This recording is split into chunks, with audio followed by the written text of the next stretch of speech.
السلام علیکم۔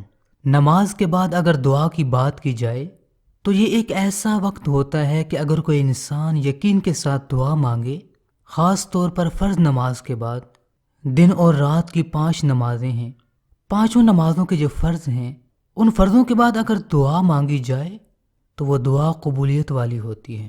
اس دعا کے قبول ہونے کے امکانات بہت زیادہ ہوتے ہیں، تو اس لیے نماز کی پابندی کریں اور نماز کے بعد دعا ضرور مانگیں۔ دعا تو عبادت کا مغز ہے۔ آپ لوگ جب نماز پڑھتے ہیں تو نماز کے بعد کیسے دعا مانگتے ہیں؟ کیا آپ کو دعا مانگنے کا طریقہ پتہ ہے کہ کیسے دعا مانگی جاتی ہے؟ کیونکہ میرے دوستوں اور میری بہنوں، ہر چیز کا ایک طریقہ ہوتا ہے۔ اگر ہر کام طریقے کے ساتھ کیا جائے تو اس کا مزہ ہی الگ ہوتا ہے۔ ایسے ہی اگر دعا طریقے سے مانگی جائے، دعا کی شرائط کا، اصولوں کا لحاظ رکھا جائے تو وہ دعا ضرور قبول ہوگی۔ کچھ دعائیں آپ کے سامنے بیان کروں گا، وہ دعائیں بھی آپ نے پڑھنی ہیں، لیکن سب سے پہلے آپ کو بتا دوں کہ آپ نے دعا کیسے مانگنی ہے۔ جیسے ہی فرض نماز پڑھیں، فجر کے 2 فرض ہیں، ظہر کی نماز کے 4 فرض ہیں، عصر کی نماز کے 4 فرض ہیں، مغرب کی نماز کے 3 فرض ہیں، عشاء کی نماز کے 4 فرض ہیں۔ پانچوں نمازوں کے جو فرض ہیں، ان فرضوں کے بعد اپنی جگہ پر بیٹھے رہیں۔ سلام پھیرا، اپنی جگہ پر بیٹھے ہوئے ہیں، اپنی جگہ پہ بیٹھے ہوئے دعا کے لیے ہاتھ اٹھائیں اور سب سے پہلا کام یہ کریں کہ اللہ کی تعریف۔ یہ بھی میں آپ کو بتاؤں گا کہ اللہ کی تعریف کرنا کیوں ضروری ہے۔ اللہ کی تعریف جب کر لیں کہ اے اللہ تو بہت بڑا ہے، تو بڑا رحیم ہے، تو بڑا کریم ہے، تو دونوں جہاں کا مالک ہے، تو ہم سب کو پیدا کرنے والا ہے، ہمیں پالنے والا ہے۔ جب اللہ کی تعریف کر لیں تو اس کے بعد حضور صلی اللہ علیہ وسلم پر درود پاک بھیجیں، پھر جو کچھ اللہ سے مانگنا ہے وہ مانگیں۔ اب یہ عمل کرنا کیوں ضروری ہے؟ حضور پاک صلی اللہ علیہ وسلم ایک مسجد میں تشریف فرما تھے۔ ایک شخص نماز پڑھنے کے لیے آیا، اس نے نماز پڑھی اور نماز پڑھنے کے بعد وہ دعا مانگنے لگا جیسے ہم دعا مانگتے ہیں۔ اس نے دعا کیا مانگی؟ اللہم اغفر لی وارحمنی، کہ اے اللہ میری مغفرت فرما دے اور میرے اوپر رحم فرما۔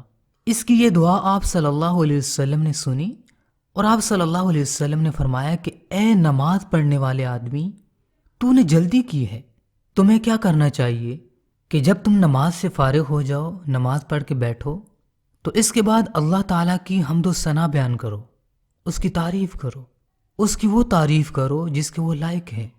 اس کی کیسے تعریف؟ کہ اللہ تو بہت بڑا ہے۔ اس کی بہترین تعریف سورہ فاتحہ میں ہے، الحمدللہ رب العالمین الرحمن الرحیم مالک یوم الدین۔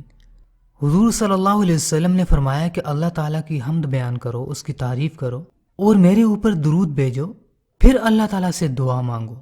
یہ طریقہ حضور پاک صلی اللہ علیہ وسلم نے بتایا ہے۔ اس سے بہترین طریقہ کیا ہو سکتا ہے؟ جب بھی دعا مانگنے کا ارادہ ہو تو ایسے ہی دعا مانگیں۔ اب میں آپ کو بتا دوں کہ آپ نے دعا کون سی مانگنی ہے۔ جو دعا میں آپ کو بتا رہا ہوں یہ آپ کے لیے بہت ہی اہم ہے، ہر انسان کے لیے اہم ہے، ہر مسلمان کے لیے۔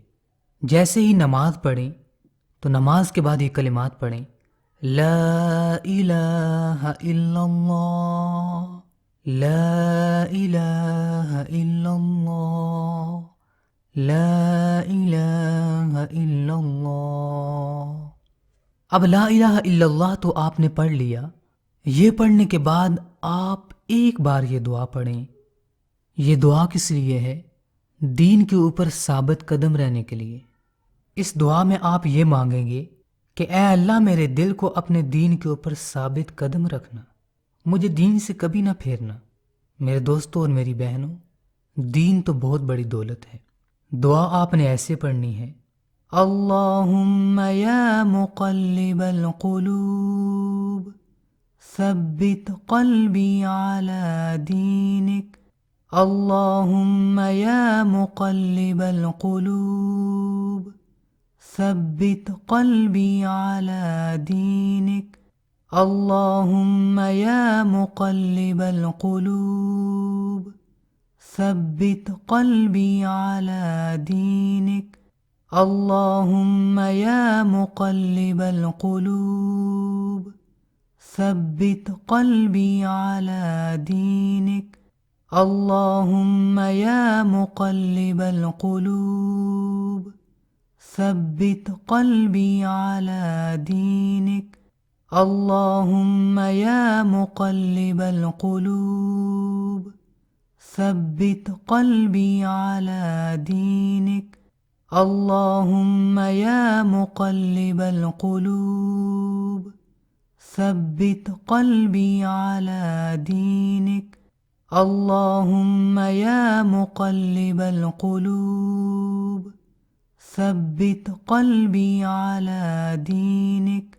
اللهم يا مقلب القلوب ثبت قلبي على دينك. اللهم يا مقلب القلوب ثبت قلبي على دينك. اللهم يا مقلب القلوب ثبت قلبي على دينك. اللهم يا مقلب القلوب ثبت قلبي على دينك.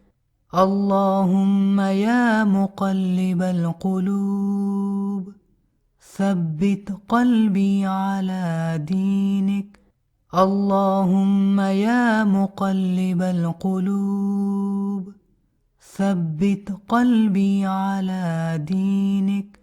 اللهم يا مقلب القلوب ثبت قلبي على دينك. اللهم يا مقلب القلوب ثبت قلبي على دينك. اللهم يا مقلب القلوب ثبت قلبي على دينك. اللهم يا مقلب القلوب ثبت قلبي على دينك. اللهم يا مقلب القلوب ثبت قلبي على دينك. اللهم يا مقلب القلوب ثبت قلبي على دينك.